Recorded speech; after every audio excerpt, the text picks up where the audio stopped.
Welcome, brave souls, to a night of mystery and terror. Are you ready to step into the darkness? Hold your breath, because tonight's story will haunt you long after the lights go out.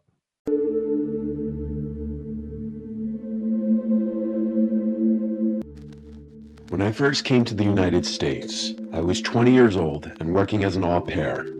I didn't have much experience, but I was eager, also very nervous. I'd grown up in a small town in France and hadn't ever spent time away from home, let alone across an ocean. My English still needed work, but I was confident enough to get by. I expected it to be a good year, a new adventure, a cultural exchange, something I'd tell my friends about when I went home. I was matched with the Joseph family. I don't want to name the exact town for privacy reasons, but it was an upper middle class neighborhood. Quiet streets, nice houses, big backyards, the kind of place you'd expect to find well-behaved kids, PTA moms, and dads who worked non-stop. I remember being so relieved when I first arrived. I thought this would be easy. Nothing bad happens in places like this. The Josephs had two boys, Brock and Brandon. Brock, the older one, was 12. He was a pretty typical kid, kind of lazy, sometimes rude, but harmless overall. He made jokes, liked his Xbox, and mostly stayed out of trouble. Brandon, though, was different. He was 9 and already had this coldness to him. I don't know how else to describe it. There was something off. I think it's likely he had some kind of social disorder. When I first met him, he just stared at me without saying a word. Not shy or embarrassed, just staring like he was studying me. After a few seconds, he smiled and asked, "Are you the maid?" I laughed awkwardly and said I was going to help look after him and his brother for the year. He didn't laugh with me, he just kept watching. It didn't take long to realize Brandon wasn't like the other kids. My host parents warned me that he was difficult. They said he had a bit of an attitude, but that was the understatement of the century. Brandon didn't just have an attitude, he was mean, and I don't mean the usual bratty stuff like teasing his brother or refusing to eat what he was served. It was worse than that. He lied constantly, about everything. He once told his teacher that Brock tried to choke him in the kitchen, which never happened. He told a neighbor that his parents locked him in a closet at night. He even told me that the last au pair ran away because of him, and that she was never seen again. When I tried to scold him for it, he narrowed his eyes and said, "Don't tell me what to do." Everything was manageable for me, even at that point, but I do admit that I was a little frightened of him. Things only got worse from there. One night, about 2 months in, I pulled back my sheets and froze. There were thumbtacks scattered all over my mattress. I just stared for a second. Dozens, maybe 100 of them, were pointing upwards, waiting for me to lie down. My heart started racing. The mattress cover had tiny punctures everywhere. I stood there in fear, realizing how close I'd come to lying on them. Brandon had been spying on me earlier that day. I'd caught him peeking through a crack in the door when I was folding clothes. I didn't think much of it at the time, just assumed he was being nosy. But after seeing all those thumbtacks, I wasn't so sure. I was honestly so scared. I didn't want to tell his parents, afraid that they'd send me back to France, so I cleaned up the mess and kept it to myself. After that, things became more and more strange. Brandon started following me around the house. I'd catch him peeking around corners, watching me from the doorways. Sometimes when I was cooking or reading, I'd look up to find him sitting across the room, staring without blinking. I never said anything. I must admit, I tried to avoid him as much as I could out of fear. One afternoon, I was watering flowers in the garden when I smelled something off. A sharp, sour odor, like something rotting. I traced it to a corner of the yard where the soil looked freshly disturbed. I was curious, so I grabbed one of those little garden shovels and started poking at the soil. When I saw what was there, I nearly screamed. There were 3 dead rabbits buried there. Their bodies were twisted and cut in several places. One had its legs tied together with string. I ran inside to tell my host parents. Mr. and Mrs. Joseph looked concerned at first, until they pulled Brendan aside to ask him about it. He gave an innocent look and said it wasn't him. And that was it. They believed him. Mrs. Joseph said it was probably one of the neighborhood kids and told Brandon to go back inside. I started sleeping with my bedroom door locked after that. A week later, I woke up in the middle of the night to a noise in my room. I opened my eyes and saw a shadow near my bed.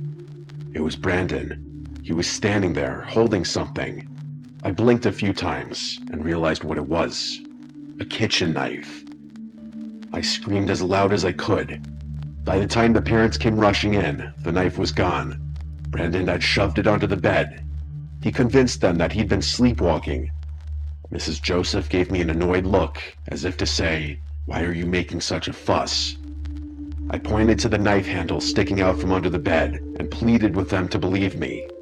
Mr. Joseph knelt down, pulled it out, and showed it to Brandon. He just smiled and said he had never seen it before, and they of course believed him. I told them that my door had been locked, so he must have picked it, but they told me that was nonsense.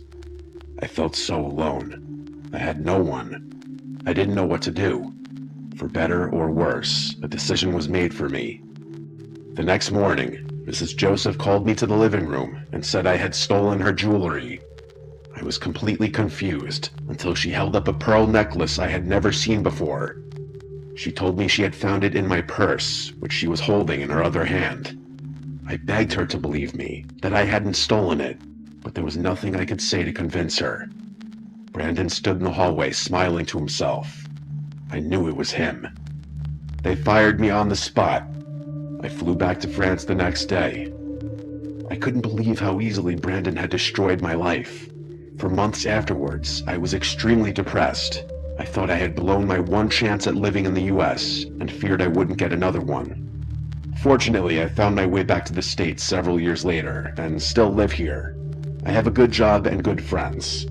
I still think about Brandon from time to time. I can only imagine the evil person he's grown up to become.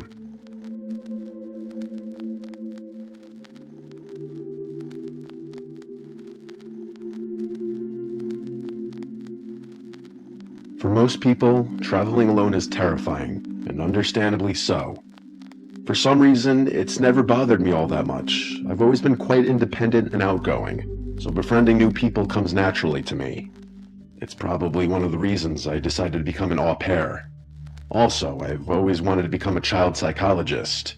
In my opinion, one of the world's problems could be solved if children had better parenting and proper guidance. Beyond that, I've always wanted to experience America, so working as an au pair was something I seriously considered. I'm originally from Germany, from a tiny village outside Cologne. Most Americans have never heard of it, so when people ask where I'm from, I usually just say Germany. It's easier that way. Before you say anything, I believe that my English is rather good, or so I'm told. It's gotten considerably better since living in the US, and people are often impressed by it. My father is originally from the UK, and did everything in his power to ensure that my English was as good as my German, if not better. I'm not sure if they have them here in the US, but I had an electronic dictionary growing up that doubled as a translator. I remember messing around with it a ton as a kid, plugging in words and translating them with my dad. I also read like crazy when I was younger, which I think definitely helped me. Anyway, my host family lives in a wealthy suburb in Northern California. Their house is unbelievable.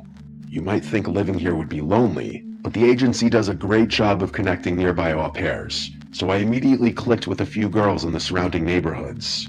My best friend here is an American girl named Jennifer. She's great. She's like me, but a little louder and a little taller. We've been inseparable since we met. We're both here for the same reasons, working, exploring, and trying to make the most of our time abroad. There's a huge college campus nearby, and it's pretty much the only decent place to go out that isn't $100 Uber away. Both the frat and bar scenes there are pretty good, so that's where we spend most of our weekends. I think a lot of the guys are naturally drawn to us because of our accents, and the international card gets us pretty far. It's supposedly difficult to get into frat parties without being in a sorority here, but we don't have much of an issue. The bars here are a lot more fun though. Our favorite spot is this bar called Tap. I've noticed Americans love giving their nights themes. Taco Tuesday, Wine Wednesday. I guess any excuse to drink on a weekday, you know? It's kind of funny. Tuesdays are the most enjoyable nights of the week for Jenny and I. This story takes place on one of those nights. About a few months after I arrived to the US, I was standing by the bar, waiting on drinks for Jenny and I, when this tall guy with curly brown hair approached me and said, "You're German, right?" That kind of threw me off. People almost never guess I'm German. European, sure, but not German specifically.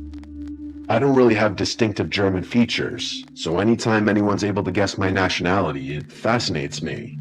I laughed and told him he was right, and he introduced himself as Sebi with a confident smile. We talked for a while, and everything was very natural. I'll admit, I get approached a lot when I go out. I'm in shape, and I know I'm decent looking, but guys are usually kind of obvious and cheesy when they talk to me. Sebi felt different. The more we talked, the more it seemed like he was actually interested in me as a person as opposed to just hitting on me. He knew a lot of tidbits about German culture, which was something I quite liked about him. A lot of the Americans I don't talk to don't know much about the rest of the world, so it was nice to talk to someone well-traveled, smart, and cultured. We talked and laughed for a while longer before I introduced him to Jenny. He smiled and waved his friend over, an Asian guy who introduced himself as Hunter. He and Jenny immediately hit it off. All in all, it was a great time. Before the night ended, Sebi asked me for my number, and I gave it to him without hesitation. A few days later, Sebi invited me over for dinner. When I got to his place, I expected him to have dinner reservations ready or something, but instead he was cooking a pasta dish for us in the kitchen. It was quite sweet. I ended up helping him prepare the meal, and he opened a bottle of wine for us. I had such a great time that I ended up sleeping over at his apartment. The next morning, I woke up and examined his room a little. Unlike most college apartments, it was quite clean. He didn't have any posters or typical decorations up, but rather a bunch of landscape pictures. His walls were covered with dozens of square photographs, all black and white. Castles, cities, countryside views, they all looked oddly familiar. I got up and looked at them a little more closely, realizing they all had locations printed on them. They were all from Germany, every single one with the exception of a picture of Monte Carlo, Monaco. Sebi had woken up by then, so I turned and asked him jokingly if he had a thing for German architecture. He laughed and told me about his dad's aerial photo collection, which he had picked some of his favorites from. I walked back towards his bed and realized there were some more pictures above his bed. My jaw literally dropped when I saw that one of the pictures was a landscape of my village, taken from above. The picture was like 20 minutes from my house. I told him this, and he got rather excited, telling me what a crazy coincidence that was. I was amazed. The odds of that were so slim. He then asked me a bunch of questions about my hometown, which I was happy to answer. Over the next few weeks, Sebi and I spent a lot of time together. I was working and he had class during the week, but we spent every weekend going out together, plus Tuesdays. Everything was great. He was a sweet guy and made sure I was comfortable and enjoying myself when we went out. He was also quite nice to my friends, which I appreciated. His friend Hunter turned out to be a little weird though. Every time someone would play Take It Off by Fisher, he would quite literally start stripping in front of Jenny. One night, Sebi got rather drunk, significantly drunker than usual. As he was walking me to his apartment, he was going on and on about how much he loved German women and how he always wanted a German wife. At one point, he said he always wanted to marry an au pair because foreign girls are great with kids. I brushed it off as some weird fantasy, but that was the first thing he did or said that didn't sit well with me. Obviously not a deal breaker though. He had been perfect up until then. But then came the first time he took me out to dinner. He took me to this Italian spot and told me he'd picked it because they had plenty of vegetarian options, which was sweet, but I never told him I was vegetarian. I gave him a little smile and playfully asked him how he knew I was vegetarian, and he told me he saw it in one of my Insta posts. That eased me for the rest of the dinner. But later, when I was back home, I realized my only post mentioning it was from years ago, and I post a lot, so you'd have to scroll pretty far to get there, let alone pick up on the caption I had used. And that's not even mentioning the fact that all my posts are from a long time ago in Germany. The next time I stayed over, while Sebi was asleep, I unlocked his phone. I remembered his password. He hadn't exactly been careful about hiding it. What I found in there was sickening. There was a folder in his camera roll titled Wife, which contained screenshots of my social media dating back months. Posts, captions, tagged locations, even screenshots of old stories I didn't even remember posting. His notes app was even worse. There were English translations of my old posts in there, plus a rough schedule of when and where I'd go out based on my Instagram story posts. There was information in there about my hometown, about Germany, about things I liked, all based on my Instagram, if you could believe it. But the worst thing I found in his phone was a photo of my driver's license. Everything hit me at once. The second night I had gone out in America, I had lost my wallet at a frat party which had my ID in it. That's how he found my Instagram. That's how he knew everything.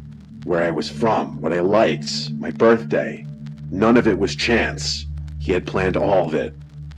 There was a long, graphic message that went into disgusting detail about what he wanted to do to me, which I don't want to talk about. I didn't know who the guy in those messages was. I couldn't stand to look at everything anymore, so I grabbed my stuff and slipped out of his apartment without making a sound. Regrettably, I didn't take any photos for evidence. The whole drive back to my host family's house, my hands were shaking. Germans take privacy seriously. I felt sick. My au pair profile was private, but my ID? He had my full name, and with that, I knew he could have found anything. I didn't sleep that night. I prayed that he hadn't been able to figure out my host family's address. The next morning, my phone exploded with messages. They were all from Sebi, asking me where I went, why I left, if I went through his phone. I sent him one final message, telling him that if he ever tried to contact me again, I'd call the police. Then I blocked him on everything. For the next few days, I lived in perpetual fear, worrying that he'd show up at any moment.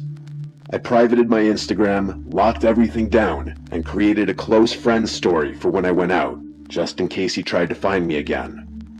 Thankfully, he hasn't shown up yet, and it's been about 3 months since I last heard from him. Still though, I can't help but feeling this pit in my stomach that he knows my host family's address, and that he's planning something. I hope I never see him again, but I'll update if something else happens. Update. I hoped I wouldn't have to do this, but the past few weeks, I noticed the same silver car driving up and down my host family's street, sometimes just sitting across the street from their house. He's also tried to reach out to me through fake phone numbers and Instagram accounts, all within the same time frame. The messages always just ask me to talk, but I haven't responded to any of them. All of this gives me reason to believe he knows where I'm living, and that I'm potentially in danger. I'm building a case to present to the police, but I've heard that they don't take this kind of thing very seriously. Luckily, my au pair commitment ends soon, so I'll be back in Germany soon enough.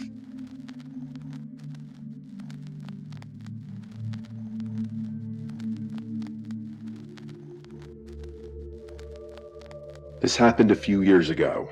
I've always wanted to live in Europe, ever since I was a kid. It was my lifelong dream. More than anything though, I wanted to work with kids. I've always had a way with them, and I knew ever since I was little that I wouldn't be fully content with my life if my job didn't involve caring for or teaching kids in some capacity. So when I found out I could become an au pair in France, where I could use my French from high school and be part of a family, it felt like everything was falling into place. The decision wasn't easy. I'm from Canada, and the move was a big one, but France had favorable visa options for Canadians, and it was the perfect chance to improve my French, Canada's second language. Plus, I had a few friends in Paris, so I wouldn't be entirely alone there. Money, though, was a problem. I didn't have family support. I won't get into why, that's personal, but let's just say I was on my own. I couldn't afford one of those expensive agencies, so I used a free au pair website instead. Not ideal, but it was all I could manage. That's how I connected with Leah. Leah's ad was warm and straightforward. She needed help with her 2 kids while her husband traveled for work. She seemed wonderful, very polite and very friendly. On our video calls, she was quick to call me Cherie and ma belle, which felt different from home, but in a charming, motherly way. She asked a lot about me, how I was with kids, how I felt about family life, but didn't talk much about herself. Still, she felt genuine. I trusted her. The only thing that felt off was the kids. I asked to meet them on our calls more than once. Leah always had a reason why they couldn't join. One was napping, the other was at school, or they were on a playdate with a friend. She promised I'd meet them the second I arrived. It felt a little strange, but I figured I'd see them soon enough. Leah sent me a formal agreement. Everything looked proper, and we agreed on my start date. I booked my flight, packed my life into a suitcase, and said goodbye to Canada. When I landed at Charles de Gaulle, Leah wasn't there. That surprised me. From everything I had heard, most host families meet their au pairs at the airport. But then my phone buzzed. It was a message from Leah, telling me that she was stuck in traffic and instructing me to go to the side drop-off area where she'd have me picked up. I remember using Google Translate on her message because it sounded like she was going to have someone else pick me up, and I wanted to double check. I was right, and that made me confused and a little unsettled. Despite that, I followed her instructions. A few minutes later, a car drove up, and a woman approached, late 40s maybe, with short blonde hair and a bright smile. She looked nothing like Leah. She introduced herself as Leah's cousin and said, "You must be Leah's au pair. She sent me to get you." I hesitated. Something felt off immediately. I asked her if I could talk to Leah and unlocked my phone. She told me that Leah was probably still driving and assured me that she'd be waiting for me at home. I called Leah anyway, and it went straight to voicemail.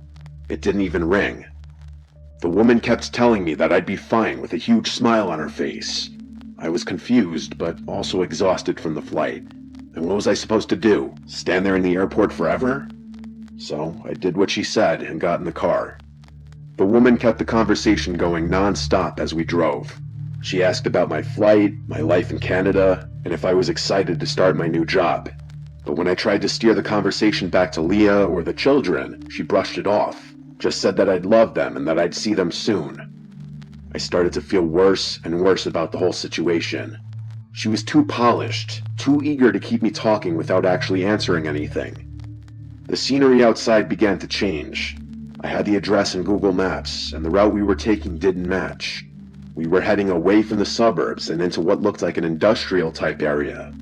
I started panicking. I felt like I was in the process of being abducted. I asked her directly where we were going, and she responded lightly, calling it a shortcut, again repeating that Leah was expecting us. I felt the blood drain from my face. I knew at that point that she was lying. I told her to take me back to the airport, but she didn't answer. I told her I'd call the police if she didn't take me back to the airport, and she told me to relax. But I wasn't letting up. No matter what I said, she just kept repeating herself about Leah and insisted that I was overreacting. The next time the car slowed down, I kicked the door open and jumped out onto the street. The woman didn't drive off. Instead, she kind of just looked at me like I was the one who was acting crazy.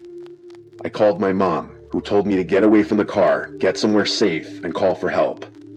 As I was talking to my mom, I looked through the windshield and noticed the woman now on her phone, speaking rapidly in a language I didn't recognize. It wasn't French, and it definitely wasn't English. I couldn't shake the gut feeling that she was talking to Leah. There wasn't another car in sight, but under no circumstance was I getting back in that vehicle. Eventually, the driver's side door opened, and the woman took a step towards me. I screamed that I was on the phone with the police, and that actually got her to stop. Without saying another word, she went back to the car, threw my suitcase onto the road, and then sped off. I got the license plate as she drove away, but I was on the verge of tears with my mom still on the phone. I ended up hitchhiking to one of my friends' houses. I honestly don't know what I would have done without that option. My friend's family helped me report everything to the police, and eventually even agreed to help me with the fare back to Canada, which I was beyond grateful for. Eventually, they updated me on what the police informed them. Apparently, there was no registered au pair family by Leah's name. The number Leah used was prepaid and untraceable. All the photos of the children were taken from the internet. Everyone I talked to about this tells me the same thing. I was moments away from being trafficked. The worst part about that whole thing was that I wasted all that money on those plane tickets and traumatized myself permanently.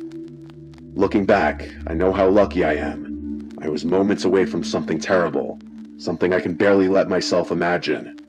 The whole situation was calculated from start to finish, and if I hadn't trusted my gut, I might not be here to tell the story. It took some time, but I eventually made my way back to France, this time through a verified agency. I'm hoping to eventually fulfill residency requirements and become a permanent citizen here. Don't miss out on amazing content. Hit that subscribe button and turn on the notification bell to stay updated with our latest videos. Join our community today.